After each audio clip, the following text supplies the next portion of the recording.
allegiance to the flag of the United States of America and to the republic for which we stand,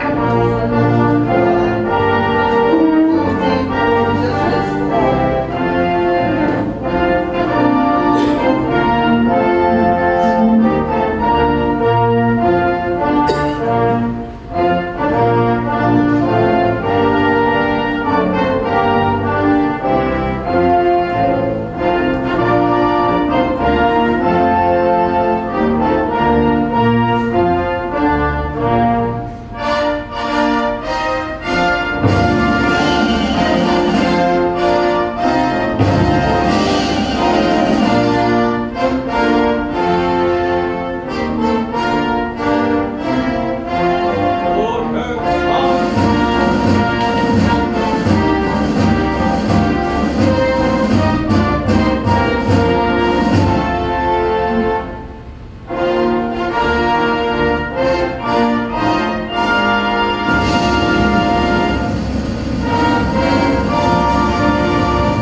Thank you for taking the opportunity of your day to come down so we can honor each other. At this point, I'm going to pass the microphone over to Ben Tyler, who's our assistant administrator. We have Mr. Peter Smith, who's our administrator, and we have just like a brief symbolic program for you all. And then after that, we'll have a nice dinner.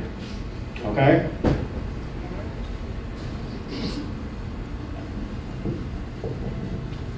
When Francis Scott Key wrote the Star Spangled Banner almost 200 years ago, he called America the land of the free and the home of the brave. Those words are as true as they were then. Throughout this nation's history, America's soldiers, sailors, airmen, Marines, and Coast Guardsmen have bravely answered the call to defend our freedom, to aid our friends and allies, and to turn back aggressors. We can never fully repay our debt of gratitude to more than 650,000 American servicemen who died in battle, over 1.4 million who were wounded. We can, however, recognize and thank the 25 million veterans still living today. These words are inscribed in the Korean War Memorial in Washington, D.C. Our nation honors her sons and daughters who answer the call to defend a country they never knew and people they never met. Those words apply equally to many of our World War I, World War II, Vietnam War, and Gulf War veterans as well. They apply to today's active duty service members, tomorrow's veterans, who are helping to maintain peace throughout the world. Today, it is a privilege to say thank you to all America's veterans, to let them know that we appreciate them for their service and honor them for their sacrifices. The price of freedom is high. We cannot afford to forget those willing to pay for it. Today we celebrate America's veterans for keeping this nation the land of the free and the home of the brave.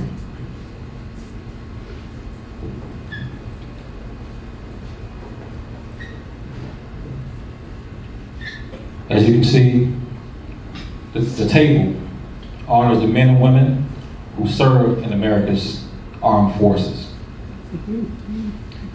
The table is round to show our everlasting devotion and concern for all fallen and missing comrades.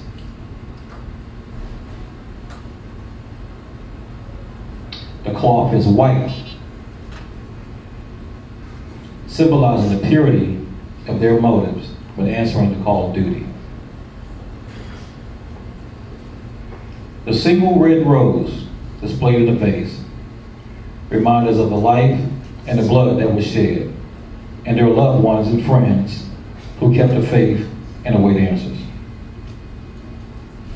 The vase is tied with a red ribbon, symbol of our commitment and continued determination to accounting for our missing. A slice of lemon on the plate is to remind us of the bitter fate of those captured and missing in a foreign land. The salt is to remind us of the tears endured by those missing and their families who seek the answers. The black napkin is a reminder of the isolation, deprivation, and cruel fate of our missing.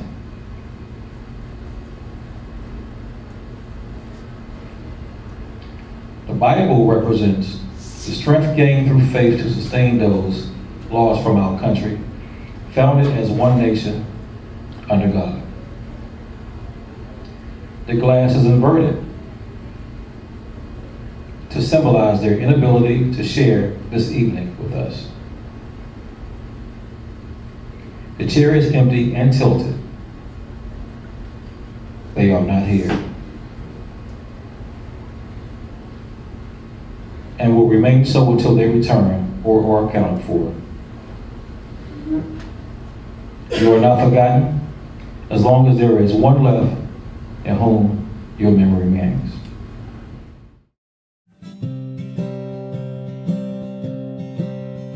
I'm just a man of flesh and bone, got cut down in the combat zone.